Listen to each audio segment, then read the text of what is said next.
ডানে বামে শুধু মাটি, কিচ্ছু নাই, কিচ্ছু নাই, মনে হবে আসলেও কিচ্ছু নাই। তাকাইবে যেই দিক শুধু অন্ধকার দেখা যায়, অন্ধকার ছাড়া আলোর কোনো ব্যবস্থা নাই। আমার আপন কেউ নাই, কেউ নাই।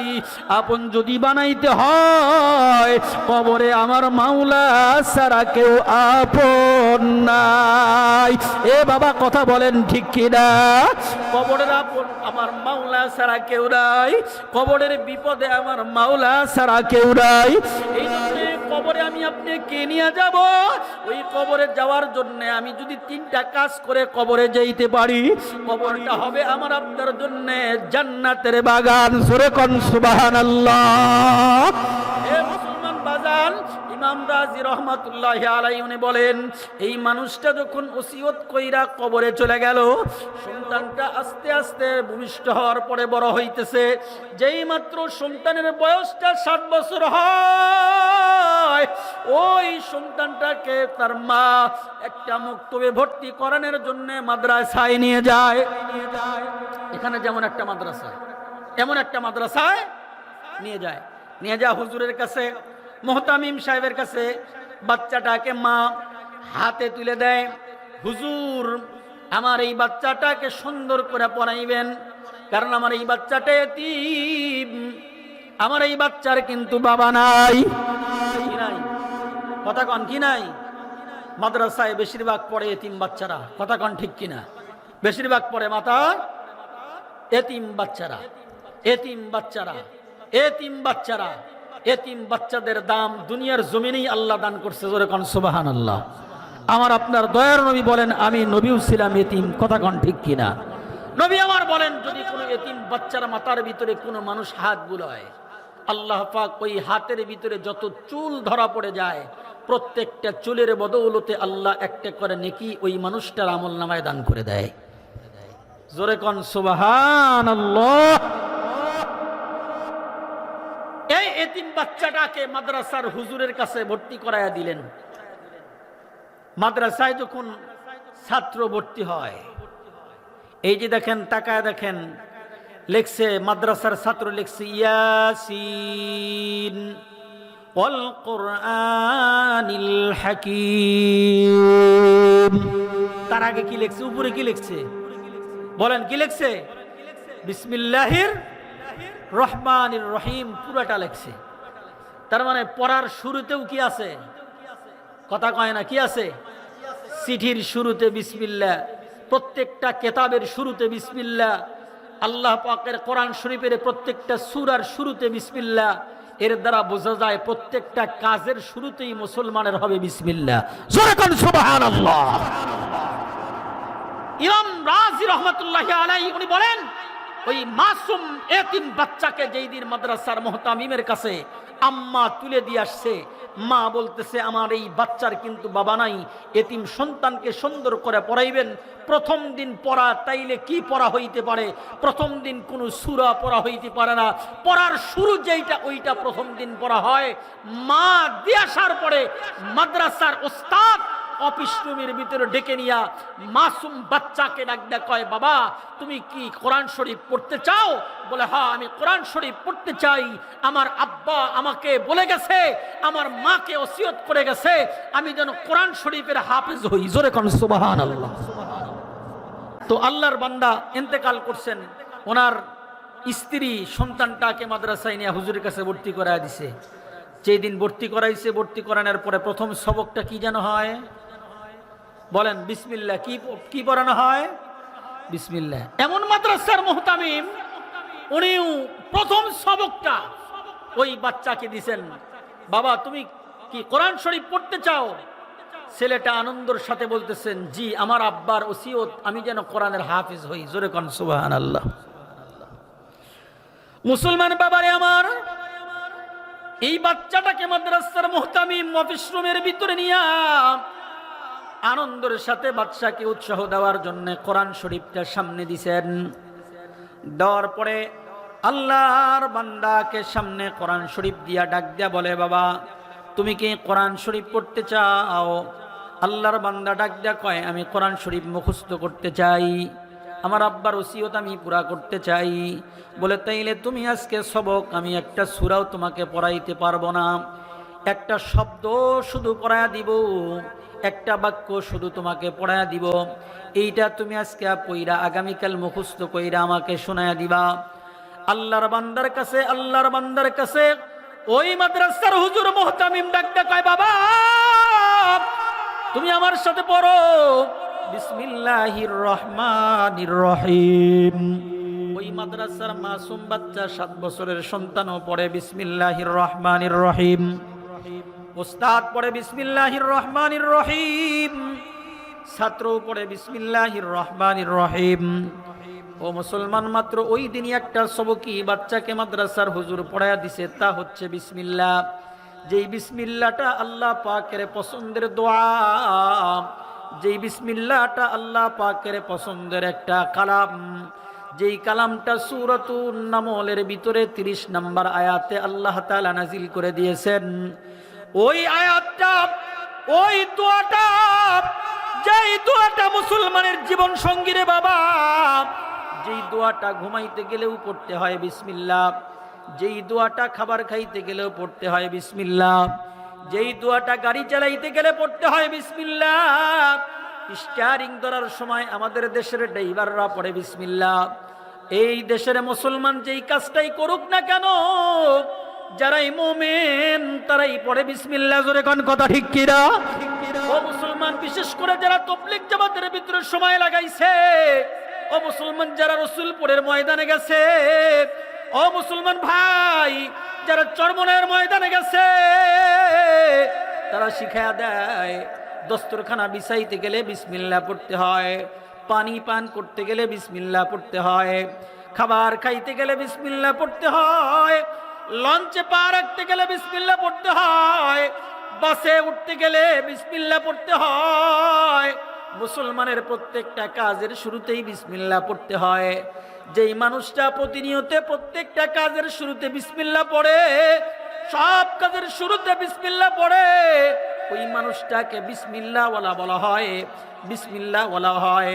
পান যে বেচে তারে পানওয়ালা বলে, বাদাম বিক্রি করে তারে বাদামওয়ালা বলে। যেই মানুষটা সব কাজের শুরুতে বিসমিল্লাহ পড়ে, বিসমিল্লাহ মানে আল্লাহর নামে শুরু করে, কেমন যেন ওই মানুষটা আল্লাহওয়ালা হয়ে যায়, কেমন যেন ওই মানুষটা আল্লাহর গোলাম হয়ে যায়, কেমন যেন ওই মানুষটা আল্লাহর পিয়ারা বান্দা হয়ে যায়, কেমন যেন ওই মানুষটা আল্লাহর মাহবুব বান্দা হয়ে যায়। ওই মানুষটা যখন কবরের ভিতরে যায়, ওই মানুষটা কবরের ভিতরে রাখার পরেও দুনিয়ার মানুষ পড়ে বিসমিল্লাহি ওয়া আলা মিল্লাতি রাসূলিল্লাহ। বিসমিল্লাহ শুধু দুনিয়ার কাজে হয় এমন না, কবরে যাওয়ার পরেও কিন্তু বিসমিল্লাহ পড়া হয়। কথা কোন ঠিক কিনা? ইমাম রাজি রহমাতুল্লাহি আলাইহি বলে, মাসুম 7 বছরের বাচ্চা যেই দিন হুজুর মাত্র পড়ায়া দিছে বিসমিল্লাহ, প্রথম সবক পড়াইছে বিসমিল্লাহ, বিসমিল্লাহ পড়া শেষ হয়ে গেছে, মাদ্রাসা ছুটি হয়ে যায়, সকালবেলা নাস্তার ছুটি হয়ে যায়, সব ছাত্ররা বাড়ির দিকে চলে যায়, মাদ্রাসা থেকে বাড়ির দিকে চলে যায়। এই মাসুম বাচ্চাটা প্রথম সবক নিল বিসমিল্লাহ, এই বাচ্চাটাও বাড়ির দিকে যায়।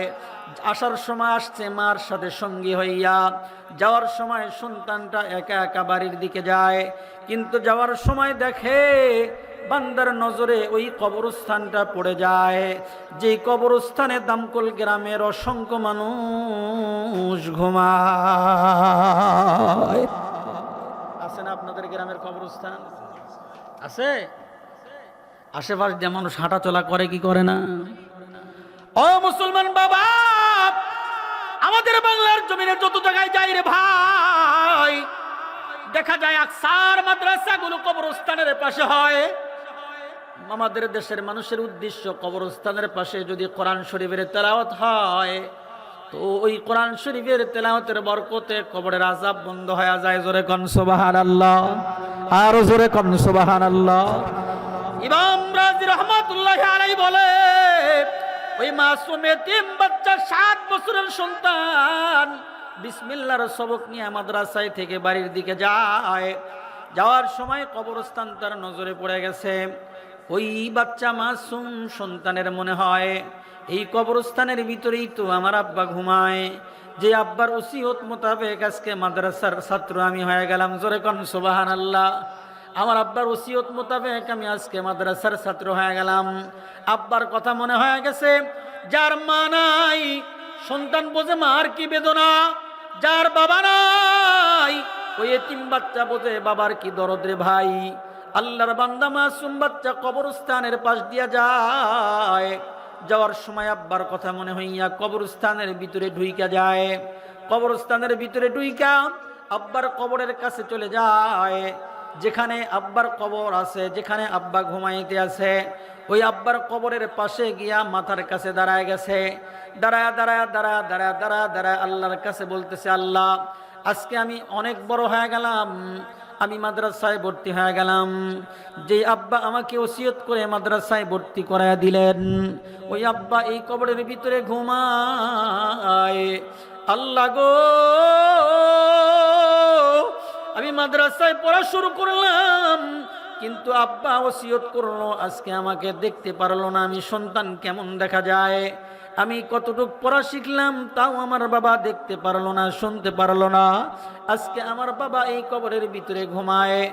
আমার বাবার জন্য আমি কি করতে পারি আল্লাহ? আমার তো কিচ্ছু জানা নাই। তবে আজকে যে মাদ্রাসার উস্তাদ আমাকে প্রথম সবকটা পড়াইছে, ওগো আল্লাহ, আমি আমার আব্বার জন্য শুধুমাত্র এই সবকটা শোনা যাইতে চাই। আল্লাহর বান্দা মাসুম বাচ্চা ইমাম রাজি রহমাতুল্লাহি আলাইহি বলেন, 7 বছরের এতিম বাচ্চাটা যখন মাদ্রাসার ছাত্র আব্বার কবরের পাশে শিওরে দাঁড়ায়া, মাথার কাছে দাঁড়ায়া প্রথম সবকের বিসমিল্লাহির রহমানির রহিম আব্বার কবরের পাশে দাঁড়ায়া আব্বার জন্য পড়ছে। পড়ার পরে আল্লাহকে ডাক দেয়া বলতেছে, আল্লাহ আমি তো তেমন কোনো দোয়া পড়ি নাই, আল্লাহ আমি তো তেমন কোনো দোয়া জানি না, আমি তো তোমার কালাম পড়া মাত্র শুরু করছি, কোরআন শরীফ পড়া শিখি নাই।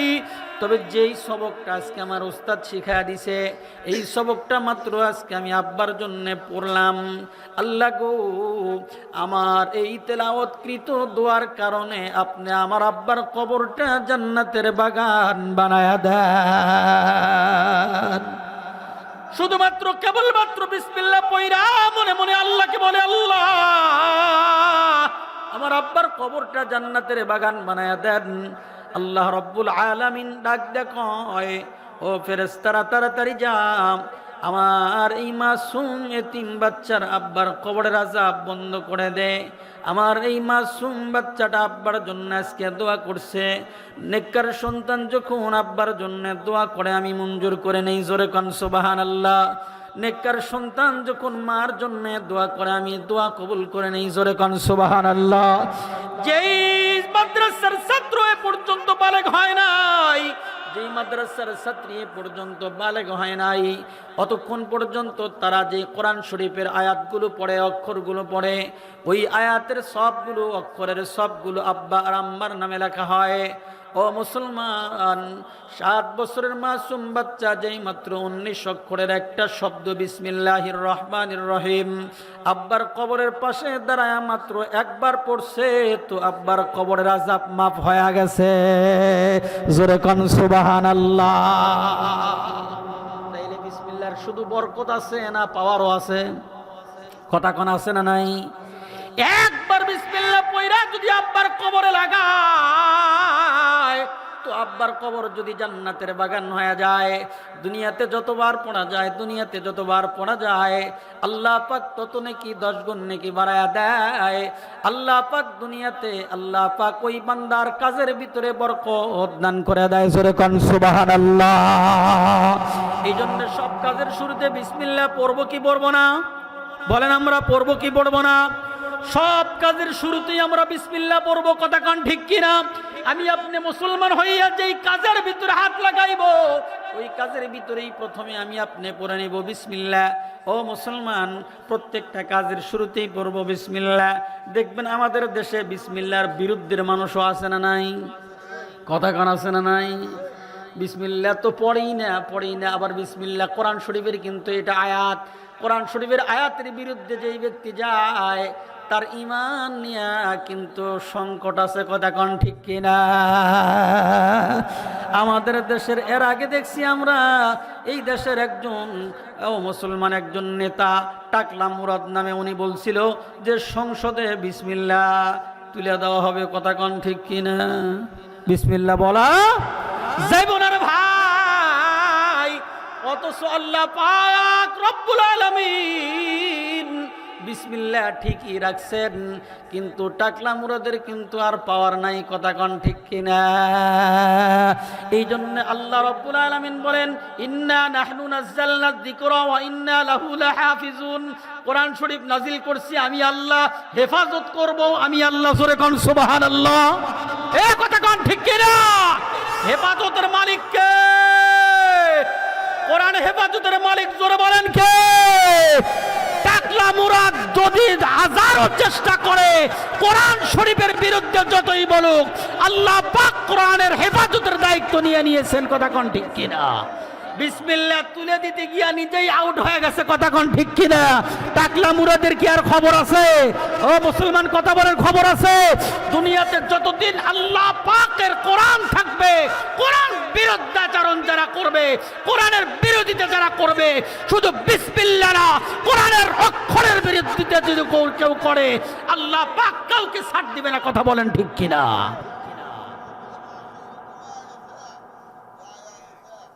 এটা আল্লাহ পাকের কোরআন শরীফের আয়াত, বিসমিল্লাহির রহমানির রহিম কোরআন শরীফের একটা আয়াত। আমাদের মাঝে মাঝে বোকা বানানোর জন্য কিছু শয়তানের প্রতারণায় আমাদেরকে খেলা দেখায়, কথা কোন ঠিক কিনা? কিন্তু ওগুলার বেলকি খেলা আমাদের মুসলমানের জানা আছে না নাই? আবু জেহেলও দেখাইছে, ফেরাউনও দেখাইছে, ওই ওলীদ বিন মুগীরাও দেখাইছে, আবু জেহেলও দেখাইছে, এরপরে নমরুদ সাদ্দাতও দেখাইছে। দুনিয়াতে কেউ বেঁচে থাকতে পারে? যেখানেই বাতিল সেখানেই হক আল্লাহ প্রতিষ্ঠিত করে দিয়েছে, কথা কোন ঠিক কিনা? যুগে যুগে যত নাস্তিকের আবির্ভাব হবে আল্লাহ রাব্বুল আলামিন প্রতিহত করার জন্য যুগে যুগে একজন করে মুজাদ্দিদ তৈরি করে দিবেন, কথা কোন ঠিক কিনা? আমাদের চিন্তার কোনো কারণ নাই, ঠিক কিনা জোরে বলেন? চিন্তার কোনো কারণ নাই। আমরা যতই চিন্তা করি আমাদের সব কিছু নিয়ন্ত্রণ করতেছেন কে? জোরে বলেন কে নিয়ন্ত্রণ করতেছেন? আল্লাহ রব্বুল আলামিন আমাদেরকে হেফাজত করবেন, জোরে বলেন আমিন। আমি বলতেছিলাম বিসমিল্লাহ, শুধুমাত্র বিসমিল্লাহ পয়রা যদি কবরের পাশে দাঁড়ায়া পড়ার কারণে আল্লাহ যদি তার আব্বার কবর জান্নাতের বাগান বানা দিতে পারে, মাদ্রাসার ছাত্র তাও মাত্র পড়ছে খালি বিসমিল্লাহ, কোনো সূরাও পড়ে নাই, মুখস্থ করে নাই সূরা, কোরআন শরীফ দেখাও পড়ে নাই, কোরআন শরীফের হাফেজ হয় নাই, শুধু বিসমিল্লাহ পয়রা যদি আব্বার কবরের পাশে দাঁড়ায় যদি পড়ার কারণে আব্বার কবর যদি জান্নাতের বাগান হয়, তাইরে মাদ্রাসার কোনো ছাত্র যদি আব্বার কবরের পাশে আম্মার কবরের পাশে দাঁড়ায় যদি কোরআন শরীফের একটা সূরা পড়ে, সূরা ইখলাস 3 বার পড়ে, সূরা ফালাক পড়ে, সূরা নাস পড়ে, সূরা ফাতিহা পড়ে, তো বলেন তো তাইলে পড়া বিসমিল্লাহর তুলনায় বেশি হইল না কম হইল? বেশি হইল। বোঝা গেল এই মাদ্রাসার ছাত্র আর ওই মাদ্রাসার ছাত্র বেশ কম নাই। মাদ্রাসার ছাত্র নিষ্পাপ মাসুম বাচ্চা, বালেগ হয় নাই এমন কোন সন্তান যদি কোরআন শরীফ পড়া শেখে আর আব্বার কবরের পাশে দাঁড়ায় যদি পড়তে পারে, আল্লাহ পাক অটোমেটিক ওই পড়ার সব আব্বার কবরে পৌঁছায় দেয়। জোরে কোন সুবহানাল্লাহ। এখানে যারা পড়তেছে তারা আব্বার জন্য দোয়া করতেছে, মায়ের জন্য দোয়া করতেছে, এই মাদ্রাসার মুহিব্বিন যারা তাদের জন্য দোয়া করতেছে, এই মাদ্রাসায় যারা ওঠা বসা করে তাদের জন্য দোয়া করতেছে, এই মাদ্রাসায় যারা দান করে তাদের জন্য দোয়া করতেছে। আমার আপনার দোয়ার ভিতরে নির্ভেজাল নাও থাকতে পারে, কিন্তু নির্ভেজাল ওই বাচ্চাদের দোয়া যাদের কোনো গুনাহ নাই। বলেন কি নাই? যাদের কোনো গুনাহ নাই। আমরা কি সেই মাসুম বাচ্চাদের দোয়া নিতে চাই কি চাই না? বলেন, দোয়া নিতে চাই না? এই জন্যে আমার আপনার আখেরাতের সম্বল অর্জন করার জন্যে এই মাদ্রাসার জন্যে আপনারা আগেও দান করছেন। আমি আশা করি হয়তো কিছু মানুষ এমনও আছেন যে বক্তার হাতে দেব, দোয়া নিব। আমিও দোয়া করব আল্লাহ রব্বুল আলামিন যেন আপনাদের দানের বরকতে এই মাদ্রাসাকে কিয়ামত পর্যন্ত দায়েম এবং কায়েম রাখে। আল্লাহ পাক এই দানের সব যেন আপনাদের কবরে আল্লাহ পৌঁছা দেয়, কবর যেন জান্নাতের বাগান বানা দেয়। সকলেই বলেন আল্লাহুম্মা আমিন।